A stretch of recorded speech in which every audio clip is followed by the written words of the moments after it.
Hoy junto a Pacho Donel, que ya está sentado aquí. Bienvenido, Pacho. Gracias por estar. Muchas gracias. Hablaremos sobre las causas y las consecuencias de la guerra de la Triple Alianza, el conflicto desatado a fines de 1864, en el que Argentina, Uruguay y Brasil lucharon contra Paraguay, ¿no? Así es. Yo lo que les propongo, como todas las semanas, es que veamos primero el informe y luego pensemos y reflexionemos sobre lo que fue la guerra. Así que la vemos. El Paraguay de 1865 era una excepción en América del Sur. Separado de hecho de Buenos Aires, Gaspar Rodríguez de Francia lo mantuvo aislado. A su muerte se ratificó la independencia y se eligió presidente a Carlos Antonio López. A este lo sucedió su hijo, el joven Francisco Solano López. El Paraguay evitó el desgaste de la guerra de la independencia y las guerras civiles que sufrieron sus vecinos y alcanzó un adelanto técnico único en el continente. Tuvo el primer ferrocarril, una flota nacional, fundiciones de hierro y se firmaron tratados comerciales con Francia, Estados Unidos y el Reino Unido. La agricultura incrementó la producción y permitió su aprovechamiento a todos los paraguayos. Se concedió la ciudadanía a indígenas. Se crearon más de 300 escuelas con enseñanza gratuita y obligatoria. Francisco Solano López medió en nuestras guerras civiles. Quería evitar que una Argentina dividida favoreciera el desequilibrio en beneficio del Brasil, con riesgo para la independencia paraguaya. El imperio y el gobierno de Mitre apoyaron la revolución del Colorado Venancio Flores contra el presidente legal blanco uruguayo. López apoyó al gobierno. Sus enemigos constituyeron una triple alianza contra Asunción. Detrás estaba Inglaterra, que no quería sudamericanos con adelantos tecnológicos en los que no participara el capital británico. La guerra se extendió hasta 1864. La superioridad numérica terminó aplastando al Paraguay pese a su heroica resistencia. En Paraguay no quedaron ferrocarriles, altos hornos ni hombres adultos.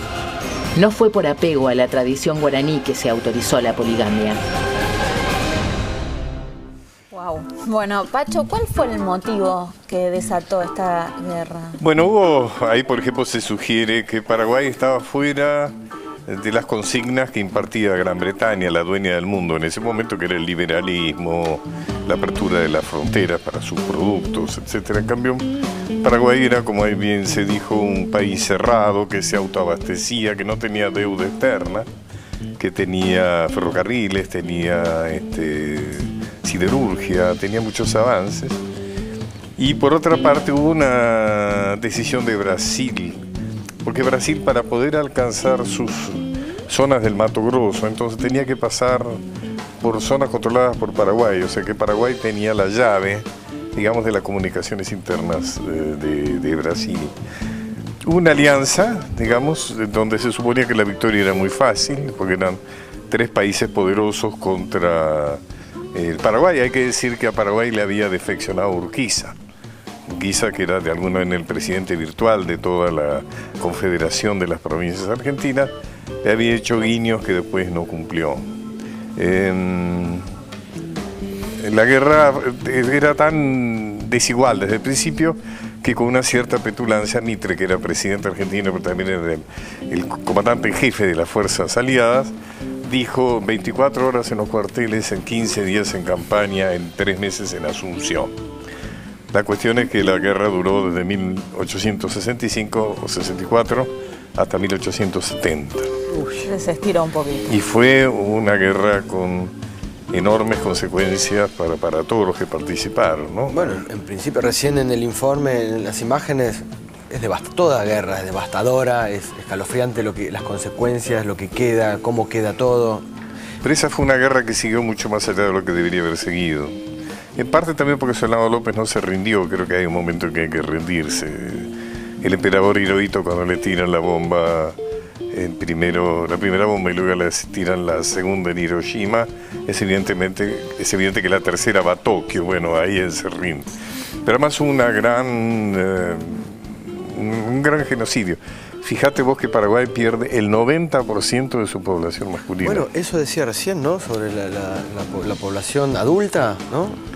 Tal es así que terminan peleando chicos de 12 años, 13 años, que se pintan bigotes para parecer más grandes y viejos. ¿Quiénes fueron los beneficiarios, para decir de algún modo, de esta guerra? Es interesante decir que el principal beneficiario fue Inglaterra, porque de alguna manera, bueno, el último país que se resistía a las consignas que él impartía casi como religiones en el mundo, como la libertad económica, la libertad de comercio, etcétera, que era una forma de dominación de los países, que pasó con nosotros, por ejemplo, con la sujeción de Rivadavia a las instrucciones británicas.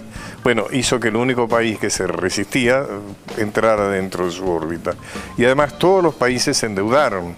O sea, Argentina terminó con una tremenda deuda con Inglaterra, Brasil también, Uruguay también. Y el otro gran beneficiario fue Brasil, que siguió la guerra hasta el final. En la Argentina había mucha resistencia a la guerra. Por eso es que estamos haciendo este programa, que estamos hablando de Corrientes. Corrientes fue una provincia que especialmente se resistió mucho a considerar a Paraguay un enemigo. Inclusive aportó jefes, aportó tropas que voluntariamente se aliaron junto con Paraguay. El otro gran beneficiario fue Brasil, que se quedó con prácticamente la mitad del territorio paraguayo.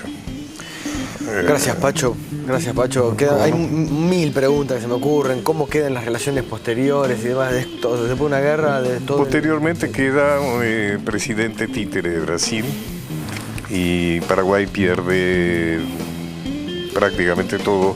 Digamos que Paraguay todavía no se ha podido recuperar, ni siquiera en población, de las consecuencias de aquella guerra terrible. Gracias, Pacho. Nos vemos la semana que viene. ¿Cómo no?